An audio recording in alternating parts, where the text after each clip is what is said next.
Oui. Et puis, on va voir comment. Je ne sais pas, mes interventions sont peut-être trop longues. Je ne sais pas comment vous montez après. Donc, Oui, non, après, parce qu'après, on peut faire des petites pilules comme ça ouais, pour que ça peut passer sur ouais, l'Internet ou sur la télévision aussi. ouais. Maintenant, on voulait bien connaître un petit peu le travail de votre laboratoire de recherche. Mhm. Comment il est organisé, quelles sont les personnes qui travaillent, les domaines concernés. D'accord. Ben, moi, je suis dans un laboratoire qui s'appelle ICAR. ICAR, c'est Interaction, Corpus, Représentation, Apprentissage, Représentation. Donc, c'est un laboratoire à la base qui travaille sur la linguistique française, mais en linguistique, en interaction, c'est beaucoup d'oralité. Et notre laboratoire va étudier les interactions entre les personnes. Comment est-ce qu'on travaille ensemble pour organiser notre activité collaborative. Donc, comment est-ce qu'on se parle, quels sont les gestes, les regards qu'on jette pour communiquer. Ça, c'est une grande partie de l'équipe. Une autre partie de l'équipe travaille sur les corpus écrits, donc les documents pour voir comment est-ce que la langue française a évolué dans le temps. Comment est-ce que le texte se relie avec l'oral, etc. Qu'est-ce que je voudrais dire de plus sur le laboratoire? On travaille beaucoup avec le vidéo, donc on va enregistrer les interactions. On va essayer d'être la moins présente possible dans un événement parce qu'on enregistre des événements naturels. On va enregistrer une famille qui est en train de manger ou on va enregistrer une classe en école primaire ou au lycée. Et dans ces situations-là, on veut capter l'événement naturel. On ne veut pas capter un événement artificiel. Ce n'est pas des entretiens qu'on va enregistrer, c'est la classe. Et donc, notre défi en tant que scientifique, c'est comment est-ce qu'on va capter toutes les informations de l'événement pour pouvoir l'analyser après, sans être vu, entre guillemets, en tout cas sans changer ce qui est en train de se passer. Donc, on développe des moyens avec des caméras relativement petits, éventuellement, avec les micros qui sont pas cachés, mais qui sont pas non plus les grands trucs qui leur pendent, qui leur perturbent. Voilà, donc ça, c'est un défi technique qui est non négligeable.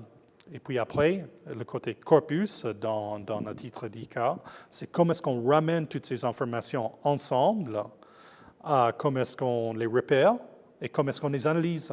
Et le travail sur des événements où on a 3 vues de caméra, 5 micros qui sont présents dans la salle, on a ce que les élèves ils ont écrit, on a ce que le prof écrit au tableau, on a toutes ces informations, tous ces flux d'informations qui viennent ensemble. Comment est-ce qu'on fait pour prendre en compte tout ça dans notre description, dans notre analyse de l'événement?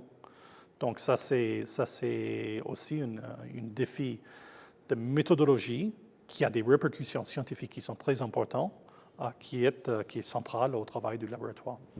Mais les corpus que vous organisez et qui sont travaillés pour votre équipe, comment après ces corpus il est réutilisé, il est analysé, il peut être consulté pour d'autres personnes? Comment vous mettez à jour ces... Voilà, donc c'est une question qui est très, très complexe. Donc, il y a ce qu'on appelle la multimodalité. On a plusieurs types d'informations, plusieurs flux d'informations différentes qu'on doit ramener ensemble. On a des vues vidéo, on a le son, les documents, les objets, les gestes qu'on fait avec nos mains. On jette le regard sur l'autre. Tout ça, on doit les numériser, donc les mettre dans une format informatique, et puis on va annoter C'est-à-dire qu'on va organiser tout ça dans son logiciel qui est fait exprès pour qu'on puisse avoir devant nous tous les flux de données. Et puis on va marquer telle personne a dit telle parole à tel moment, ou il a manipulé tel objet à tel moment. Donc ça, c'est horriblement complexe et ça change d'un projet à l'autre, d'un chercheur à l'autre. On a différents moyens pour organiser cette information et lui donner du sens. Et donc là, je ne peux pas du tout, je ne suis même pas capable de développer parce que c'est pas, moi je connais mes propres travaux qui sont relativement simples par rapport à d'autres choses qui se font au laboratoire. Je peux que citer les différents types de flux qu'on travaille. Il y a une autre chose que je voulais, vous avez dit comment le rendre disponible pour les autres. Là, c'est une question aussi qui est très très complexe parce que juridiquement, on prend ces informations pour les utiliser dans nos recherches. Les gens, ils sont avertis, ils savent qu'ils sont filmés. On espère qu'ils l'oublient au cours de l'événement, en tout cas.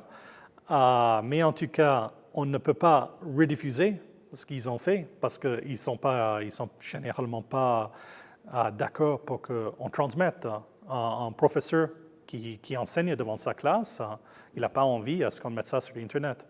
Donc, on doit mettre en place des moyens très sécurs, très certains, pour gérer cette information pour qu'il ne ressorte pas de nos archives que dans des situations qui sont bien définies, comme une communication au congrès ou éventuellement des extraits qui sont montés pour une formation de professeur ou d'autres. Là, ces cadres de diffusion sont rigidement établis avant l'enregistrement et c'est difficile à intervenir après pour dire, il s'est passé quelque chose intéressant pendant mon enregistrement, j'aimerais bien le donner aux infos. Non, on ne peut pas.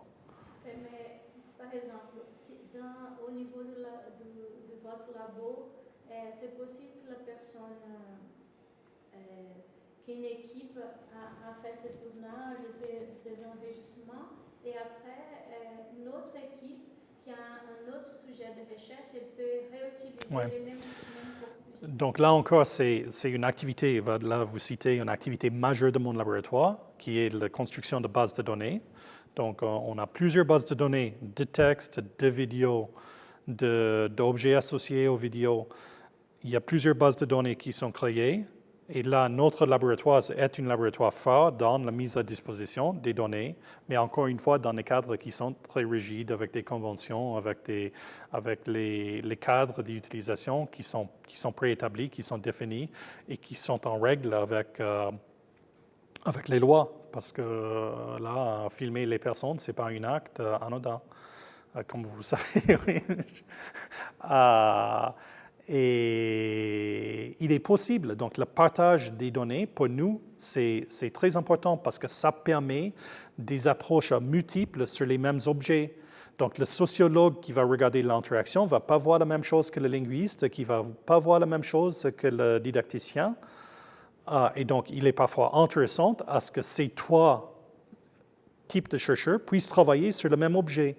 Mais pour ça, il faut bien établir les cadres d'enregistrement, il faut bien établir les droits des uns des autres sur le corpus. Et ça, c'est une activité qui est bien développée dans notre laboratoire et en collaboration avec des réseaux plus larges de chercheurs en France et à l'étranger.